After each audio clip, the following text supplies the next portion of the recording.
What's your favorite song? Through the years. Why is it your favorite song? That's the song we played during our wedding. And when was that? 20 years ago. Hello. Mami, may favorite author ka? Wala eh. May favorite singer ka? Marami. Name one. John Bon Jovi. Bakit mo siya gusto? Kasi favorite ko ang pop rock. Okay, thank you. Well, Hey, Papa. What's your favorite movie? Star Wars, Why? because it's science fiction. Why do you like science fiction? It's interesting. Ate, may question ako sa'yo. Ano yun? May favorite author ka? Wala.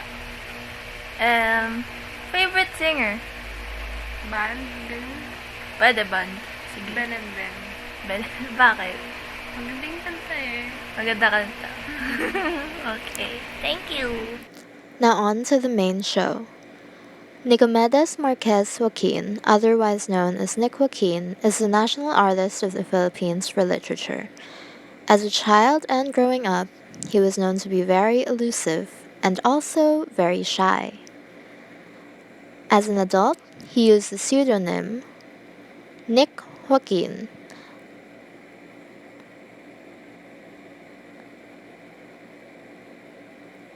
As well as his other pseudonym, Keanu de Manila, as he was writing for the Free Press. Some trivia about him is that he was named after Saint Nicomedes. He was born on May 4, 1917, and he almost declined his National Artist Award. Some of his notable awards include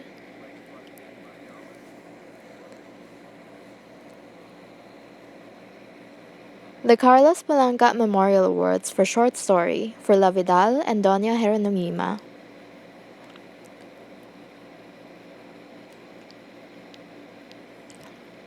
The Carlos Palanca Memorial Award for Full-Length Play for The Beatas. And the Ramon Magsaysay Award for Journalism, Literature, and Creative Communication Arts.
Nick Joaquin has remained as the most prominent writer in English literature in the Philippine literary scene. In his 87 years of life, he wrote so many stories that always had a deeper message than what he wrote in the paper itself. His stories were never the type of stories that you could read and understand almost instantly. Sometimes you had to read between the lines in order to get the true message that he was trying to get. In all honesty, seeing the passion that the man had in writing was honestly astonishing. To learn that he didn't stop writing until the day of his death, to learn that he didn't retire from his passion, is truly awe-inspiring.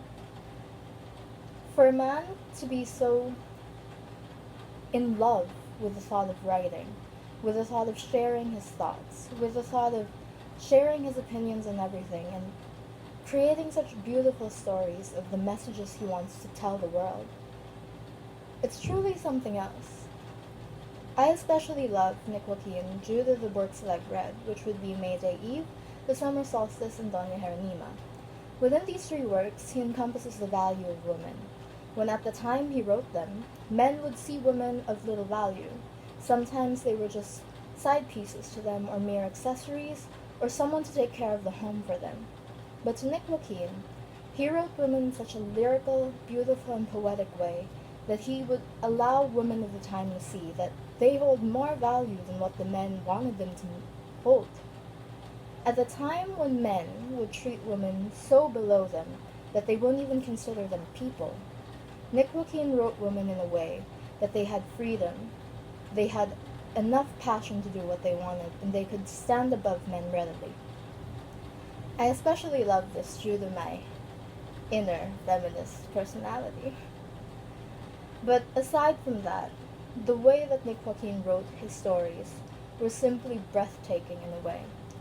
The way that he used words, the way that he mixed those words together is almost like poetry. He didn't like being so straightforward that he would tell you the true meaning of the story based off of what he wrote on paper. You had to read between the lines. You had to have your own understanding. You had to learn something from the tale rather than just reading it and knowing instantly. For example, in the tale Doña Jeronima, he actually used an apparition at the end of the story. Many people could read that apparition and think different things. For me personally, I thought that those apparitions were the meaning of their love never ending between the Archbishop and Doña Jeronima. Because those apparitions at the time would somehow mean the fact that Doña Jeronima still kept her memories of the Archbishop with her.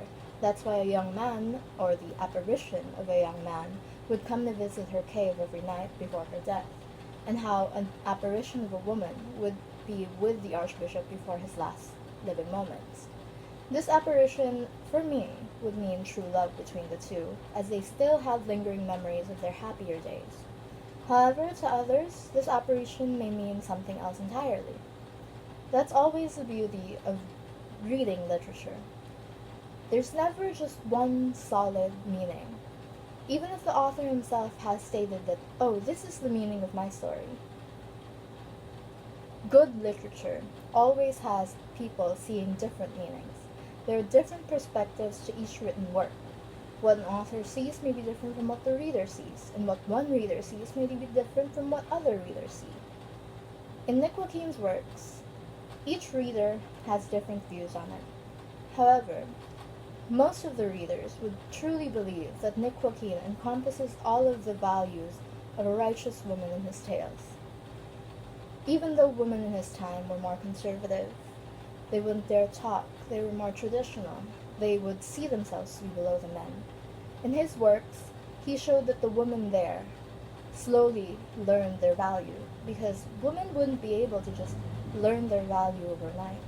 They had to have outside influences. They had to have some sort of realization that made them see, I'm not as below them as they think I am. And the women in Nick Joaquin's tales always managed to learn that. And once they did, they allowed themselves to run free, just like how Doña Lupeng ran free with the women of the Daddarin, or how in May Day Eve, Agueda was so passionate that she wouldn't dare let a man touch her if she didn't want them to. I truly believe that Nick Joaquin deserves his position as national artist, and I really believe that he is one of the pillars as to why the title national artist is still so prestigious in our time now. His works remain immortalized in the 70 years he's written them, in the hundreds of pages, in the hundreds of books that he's written and produced and allowed people to read. He's remained immortalized in them even after his passing, and he'll remain immortalized in them in the future decades and centuries to come. There's simply no way to stop an author so good at writing from continuing on with his legacy.